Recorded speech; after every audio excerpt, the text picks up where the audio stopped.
even get to cross.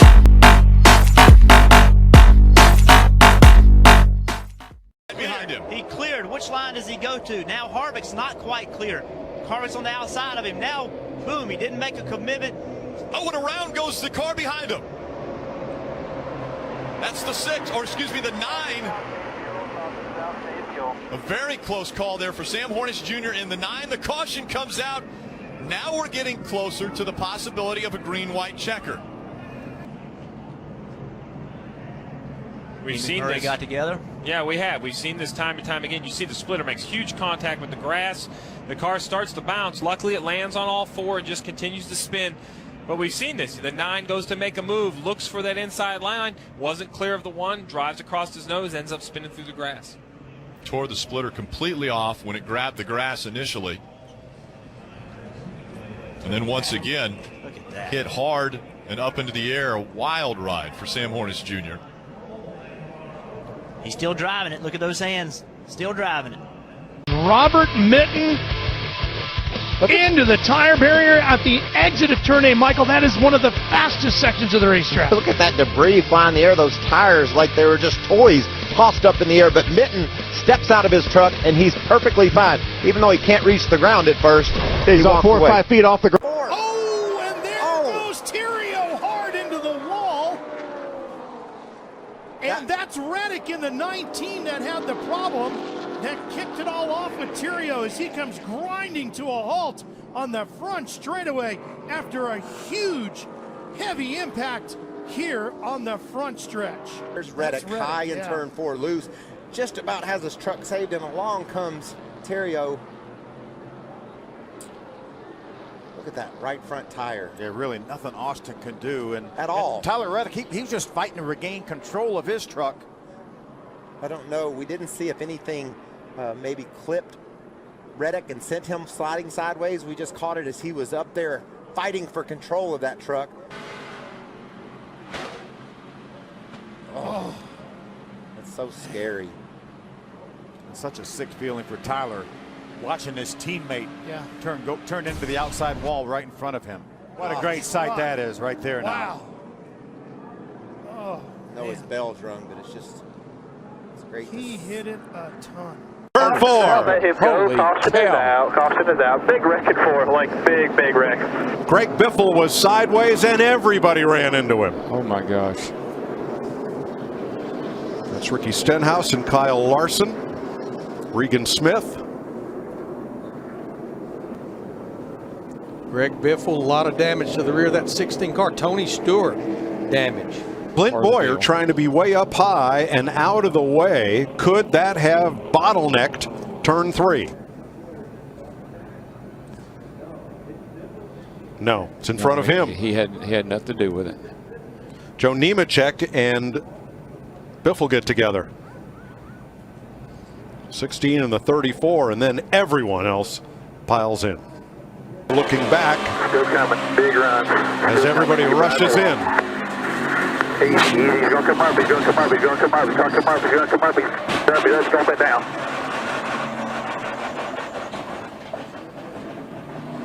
Trying to keep the momentum up.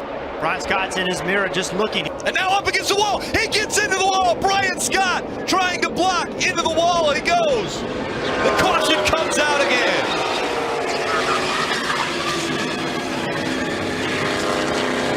Brian Scott doing what you said, trying to slow the momentum down, did it too late. There's the damage to the 2. Led 84 laps. Trying to roll back to pit road. We're tore up pretty good right side. See Brian Scott on the bottom, Elliott Saddle on the outside. Elliott's getting a big push. Brian tries to go in front and block, and Elliott's already there. He did what he needed to do. He just did it too late. The move was made too late to try to put the block on. Once they get that far up, you just got to hold your spot and take your punishment. You see here, there's a big run coming, and the move, it's just, there's nothing he can do. Elliott Sadler is clearly there all the way up to his quarter panel, and when he turns in front of the field, you can see all the debris. Crash! It's the big one. What a mess. There's a dozen trucks torn up in this one.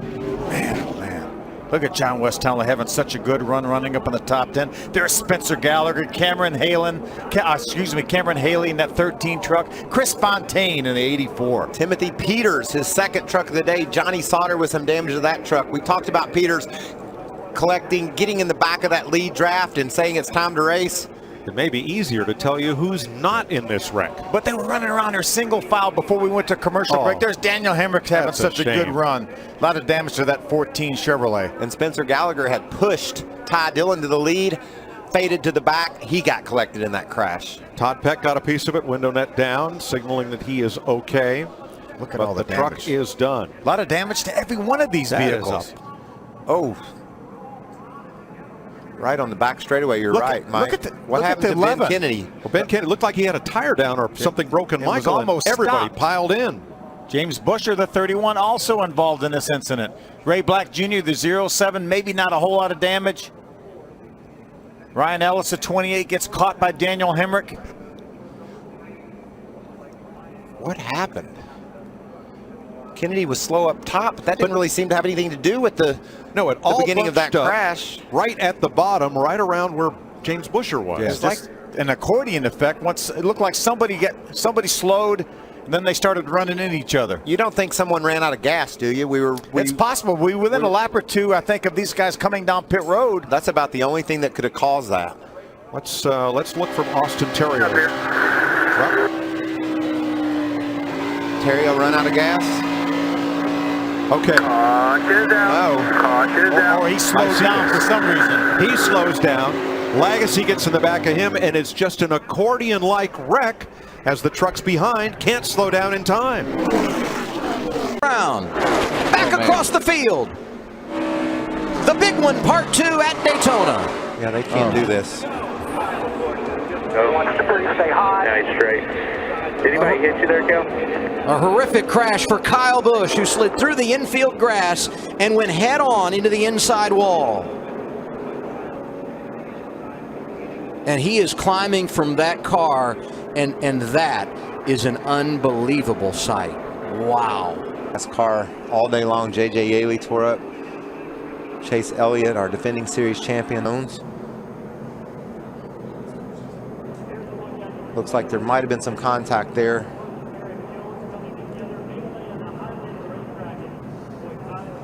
There you see Kyle, top of your screen.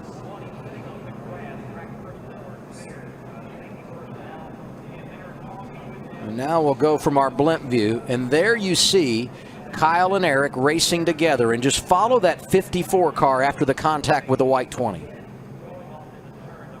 Like there was some contact there, and Kyle bumps into Larson, and it turns him to the left. Elliott Sadler hit there by Brendan Gaughan. And there's the 54. You saw the impact. Go on board with Bubba Wallace. Check up, check up, check up, check up. Hard. Down, down, down, down, down. Keep rolling hard, keep rolling hard. We're in it, we're in it, we're in it.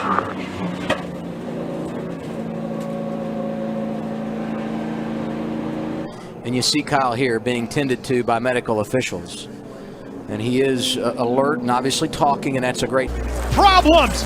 Huge hit for Kennedy! The 11 up on the safer barrier. Down off the wall it comes to a grinding halt in the middle of the racetrack. I'm okay. A hard hit. See, he's racing on the inside of David Gillen. They make a little bit of contact. You see John West Townley was on the outside. He's going to run right into the side of him and kind of lift that truck up a little bit. Got into the catch fence. For the second week in a row, we've had a vehicle in the catch fence. But again, the catch fence did its job. It kept that truck down on the racetrack, and you see it riding along the top of the safer barrier. When they got to turn 1, Phil, I think they were 3 wide, and Ben probably thought that's a difficult angle for the spotters to see as well. And I think that Ben probably thought, wow, look how close that truck comes to going over. Probably thought they were just too wide, and he had room to move up a little bit for the corner. That's what it looked like. That was incredible how that truck just grinding along that safer barrier. That's a battery sliding up in the top lane of the racetrack. Let's take a look at it again. You can see that it was Gilliland John West Townley in the yellow West, truck. and I think John Gillen was just below John West, and maybe Ben Kennedy felt like they were just too wide and had room to angle himself for the corner, battling for a spot well inside of the top 10. Look at all that debris. But as you pointed out, Phil, that catch fence doing exactly what it's supposed to do as the axle's just grinding along that safer barrier on the wall. Oh, big trouble. That's the rookie Suarez up and over Regan Smith, the big one at Daytona in the Tri-Oval.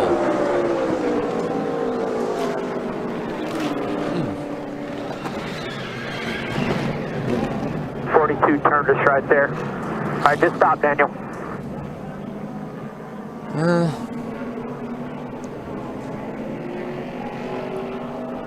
Lagasse, window net is down, good for him. Suarez able to drive his Toyota to the garage.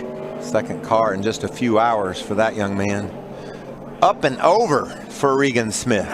You ain't going nowhere. Let's see if we can see what happens. Kyle Busch was pushing the rookie, giving him a shove here. Kyle Larson, excuse me. And it looks like he just gets him in a bad spot right there, and he just got behind in his steering. Yeah, he got too far to the right, and coming off of the corner right there, that car unloads as you come off of that banking, and it just took just a little bit too much. And that's that window that you have to push. And if you get outside of the center of that back bumper, the way that the front and back bumpers are curved, it's going to spin that car out. Remember we said lucky versus good? Here's Chase Elliott. Watch this, John. There's going to be a wreck behind you. Give me a wreck. Get up and get out of the way. Oh, yeah, big wreck, big wreck. Big wreck behind you. Big wreck behind you. Earnhardt Jr. to the bottom of the track. Jr. will win at Daytona. And the big one happens behind them. Oh, my God.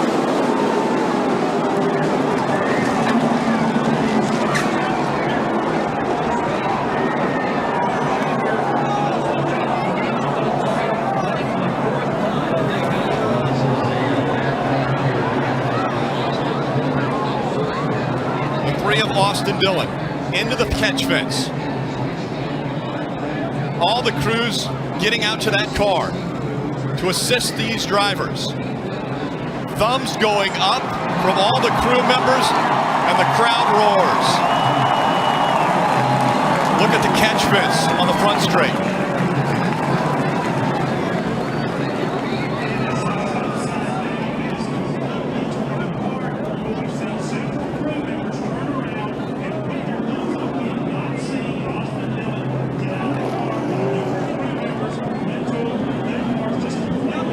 Crew members pulling. Austin Dillon out, he's walking. The damage to the four of Kevin Harvick. What an incredible sight to see Austin Dillon walking away from that three car that is demolished. Yeah, the 11 gets kind of stuck in the middle there and comes across the four's bumper. As he does, he spins back in, gets the three airborne, and he just gets projected off the other cars right up into the fence. He went from the bottom of the racetrack over 2 rows of cars and into that catch fence. Here we go. You can see him on the bottom. Rex starts in front. He runs in the back of the 24. Gets up on the 11. Now he's on top of the 51.5. Now it's just along for the ride. Watch the car stop. Watch the car stop. It gets into those poles, and it goes from, I don't know what, 180, 190 miles an hour, I'm just guessing, to a complete stop. That is unbelievable. And it looks like a tour. That's 3,500 pounds. That stock car is extremely heavy. You see here, after he's upside down, the 2 is spinning. Obviously, he's already lost control, makes more contact with the 3.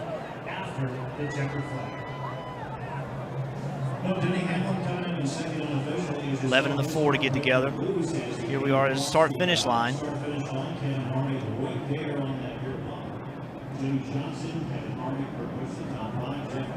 It just pushes the 3 up into the air enough that it rolls over the top of a car. And then that momentum just continues to move him into the catch fence.